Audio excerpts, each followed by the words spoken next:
ಒಟ್ಟಾರೆಯಾಗಿ ಈಗಾಗಲೇ ಮುಖ್ಯ ಪೀಠ ಸುಮೋಟೋ ಕೇಸನ್ನ ದಾಖಲಿಸಿಕೊಂಡಿತ್ತು. ಎಫ್ಐಆರ್ ಸಿಐಟಿಗೆ ವರ್ಗಾವಣೆ ಆಗಿದೆಯಾ ಅದ್ರ ಬಗ್ಗೆ ಕೂಡ ವಿಚಾರಣೆ ಆಗ್ತಾ ಇದೆ. ಈಗಾಗಲೇ ಯುಡಿಆರ್ ಕೂಡ ದಾಖಲು ಮಾಡಿಕೊಳ್ಳಲಾಗಿದೆ. ಬಳಿಕ ಇನ್ನೊಂದು ಎಫ್ಐಆರ್ ಕೂಡ ಆಗಿರುವಂಥದ್ದು. ಸದ್ಯಕ್ಕೆ ಶ್ಯಾಮ್ ಸುಂದರ್ ಯಾವ್ಯಾವ ತನಿಖಾ ಸಂಸ್ಥೆ ತನಿಖೆ ನಡೆಸ್ತಾ ಇದೆ, ನ್ಯಾಯಪೀಠ ತನಿಖೆ ನಡೀಲಿ ಅಂತ ಹೇಳಿ ಇವಾಗ ವಿಚಾರಣೆಯಲ್ಲಿ ವಾದ ಪ್ರತಿವಾದಗಳು ಆಗ್ತಾ ಇದೆ. ತನಿಖೆ ನಡೀಲಿ, ಆದ್ರೆ ಬಲವಂತದ ಕ್ರಮ ಕೈಗೊಳ್ಳಬಾರದು ಅಂತ ಹೇಳಿ ನ್ಯಾಯಪೀಠ ಕೂಡ ಹೇಳಿರುವಂಥದ್ದು. ಒಂದು ವಾರ ವಿಚಾರಣೆ ಮುಂದೂಡಬೇಕು ಅಂತ ಆರೋಪಿಗಳು ಹೇಳ್ತಾ ಇದ್ದಾರೆ. ನಿರೀಕ್ಷಣಾ ಜಾಮೀನು ಅರ್ಜಿಯನ್ನ ಅವ್ರು ಸಲ್ಲಿಕೆ ಮಾಡ್ಕೊಳ್ಳಿ ಅಂತ ಎಜಿ ಕೂಡ ಹೇಳಿರುವಂಥದ್ದು. ಎಲ್ಲರನ್ನ ಬಂಧಿಸಬೇಕು ಅಂತ ಈಗ ಸಿಎಂ ಆದೇಶಿಸಿದ್ದಾರಲ್ಲ, ಒಂದ್ ರೀತಿಯಾದಂತಹ ಆತಂಕ ಮನೆ ಮಾಡಿದೆ. ಯಾಕಂದ್ರೆ ಮೆನ್ಷನ್ ಮಾಡಿದ್ದಾರೆ, ಈ ಒಂದು ಕಾರ್ಯಕ್ರಮದಲ್ಲಿ 11 ಮಂದಿ ಕಾಲ್ ತುಳಿತಾ ಇದ್ದಲ್ಲ, ಅದೇ ಪ್ರಕರಣಕ್ಕೆ ಸಂಬಂಧಪಟ್ಟಂತೆ ಸಿಎಂ ಅವರು ಮಾಧ್ಯಮಗಳ ಮೂಲಕವೇ ಅರೆಸ್ಟ್ ಮಾಡಬೇಕು, ಇವರನ್ನ ವಶಪಡಿಸ್ಕೊಳ್ಬೇಕು ಅಂತ ಹೇಳಿದ್ರು. ಹಾಗಾಗಿ ಈಗ ಈ ಕೆಎಸ್ಸಿಎ ಅಧ್ಯಕ್ಷರಾಗಿರುವಂತಹ ಕಾರ್ಯದರ್ಶಿಯಾಗಿರುವಂತಹ ವ್ಯಕ್ತಿಗಳು ಈಗ ಸದ್ಯಕ್ಕೆ ಅಬ್ಸ್ಕಾಂಡಿಂಗ್ ಆಗಿದ್ದಾರೆ.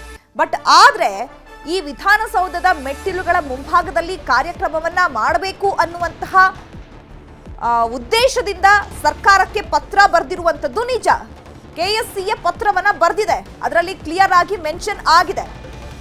ಇನ್ ಕೇಸ್ ಆರ್ಸಿಬಿ ಕಪ್ ಗೆಲ್ತು ಅಂತ ಹೇಳಿದ್ರೆ ನಮಗೆ ವಿಧಾನಸೌಧದ ಮುಂಭಾಗದಲ್ಲಿ ಕಾರ್ಯಕ್ರಮವನ್ನ ಮಾಡೋದಕ್ಕೆ ಅನುಮತಿ ಕೊಡಿ ಅಂತ ಹೇಳಿ ಪತ್ರವನ್ನ ಸರ್ಕಾರಕ್ಕೆ ಬರೆದಿದ್ದಾರೆ. ಬಟ್ ಈಗ ಯಾವಾಗ ಸಿಎಂ ಸಿದ್ದರಾಮಯ್ಯನವರು ತನಿಖೆಗೆ ಆದೇಶ ಮಾಡಿದ್ರಲ್ಲ, ಇವರ ಹೆಸರುಗಳನ್ನ ಮೆನ್ಷನ್ ಮಾಡಿ, ಸೊ ಭಯದ ವಾತಾವರಣ ಸೃಷ್ಟಿಯಾಯಿತು. ಆರೋಪಿಗಳಿಗೆ ಒಂದು ರೀತಿಯಾದಂತಹ ಭಯ ಹುಟ್ಟುಕೊಳ್ತು. ಹಾಗಾಗಿ ಈಗ ಸದ್ಯಕ್ಕೆ ಅವರು ಅಬ್ಸ್ಕಾಂಡಿಂಗ್ ಆಗಿದ್ದಾರೆ.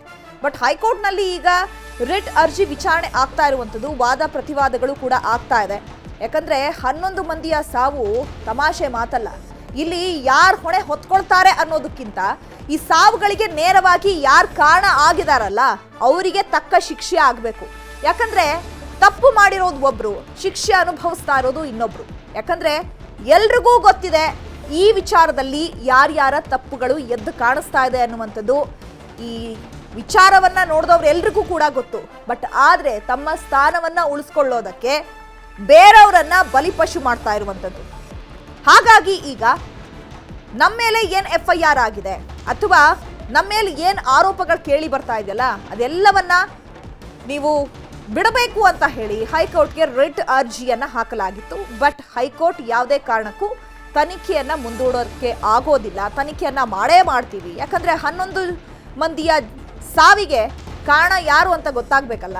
ಯಾಕಂದ್ರೆ ಇವಾಗ ಆರ್ಸಿಬಿ ಮ್ಯಾನೇಜ್ಮೆಂಟ್ ಮೇಲೆ ಆರೋಪ ಬಂದಿದೆ, ಚಿನ್ನಸ್ವಾಮಿ ಕ್ರೀಡಾಂಗಣದ ಮ್ಯಾನೇಜ್ಮೆಂಟ್ ಮೇಲೆ ಆರೋಪ ಬಂದಿರುವಂಥದ್ದು, ಡಿಎನ್ಎ ಮ್ಯಾನೇಜ್ಮೆಂಟ್ ಮೇಲೆ, ಸರ್ಕಾರದ ಮೇಲೆ, ಪೊಲೀಸ್ ಅಧಿಕಾರಿಗಳ ಮೇಲೆ. ಪೊಲೀಸ್ ಅಧಿಕಾರಿಗಳು ರಾತ್ರೋರಾತ್ರಿ ಎತ್ತಂಗಡಿ ಆಗ್ತಿದ್ದಾರೆ. ಒಳ್ಳೆ ಕೆಲಸ ಮಾಡಿದಂತಹ ಅಧಿಕಾರಿಗಳು ಕೂಡ ಸಸ್ಪೆಂಡ್ ಆಗಿದ್ದಾರೆ ಈ ಒಂದು ವಿಚಾರಕ್ಕೆ. ಇದು ದಿನದಿಂದ ದಿನಕ್ಕೆ ದೊಡ್ಡ ಮಟ್ಟದಲ್ಲಿ ಸದ್ದು ಮಾಡ್ತಾ ಇದೆ. ಸರ್ಕಾರ ಈ ಮುಜುಗರದಿಂದ ತಪ್ಪಿಸ್ಕೊಳ್ಬೇಕು, ತಮ್ಮ ಸ್ಥಾನವನ್ನ ಉಳಿಸ್ಕೊಳ್ಬೇಕು. ಹಾಗಾಗಿ ಈ ರೀತಿಯಾದಂತಹ ಕ್ರಮಗಳನ್ನ ಕೈಗೊಳ್ಳಲಾಗ್ತಾ ಇದೆ. ಹೈಕೋರ್ಟ್ ಏಕಸದಸ್ಯ ಪೀಠದಿಂದ ಈಗ ಮಧ್ಯಂತರ ಆದೇಶವನ್ನ ಹೊರಡಿಸಲಾಗಿದೆ.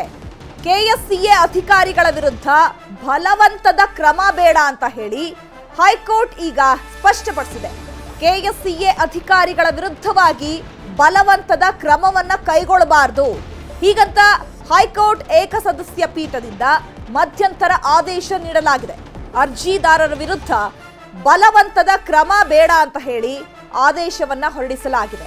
ಈಗೇನು ವಶಕ್ಕೆ ಪಡ್ಕೊಳ್ಬೇಕು, ವಿಚಾರಣೆ ನಡೆಸಬೇಕು, ತನಿಖೆ ನಡೆಸಬೇಕು ಅಂತ ಹೇಳ್ತಾ ಇದ್ರಲ್ಲ, ನೀವು ತನಿಖೆ ನಡೆಸಿ, ಆದ್ರೆ ಬಲವಂತವಾಗಿ ಬೇಡ ಅಂತ ಹೇಳಿ ಹೈಕೋರ್ಟ್ ಏಕಸದಸ್ಯ ಪೀಠದಿಂದ ಮಧ್ಯಂತರ ಆದೇಶವನ್ನ ಹೊರಡಿಸಲಾಗಿದೆ. ಅರ್ಜಿದಾರರ ವಿರುದ್ಧ ಬಲವಂತದ ಕ್ರಮ ಬೇಡ ಅಂತ ಹೇಳಿ ಆದೇಶವನ್ನ ನೀಡಲಾಗಿದೆ. ಕೆಎಸ್ಸಿಎ ಅಧಿಕಾರಿಗಳ ವಿರುದ್ಧ ಬಲವಂತದ ಕ್ರಮ ಬೇಡ ಅಂತ ಹೇಳಿ ಆದೇಶವನ್ನ ನೀಡಲಾಗಿದೆ.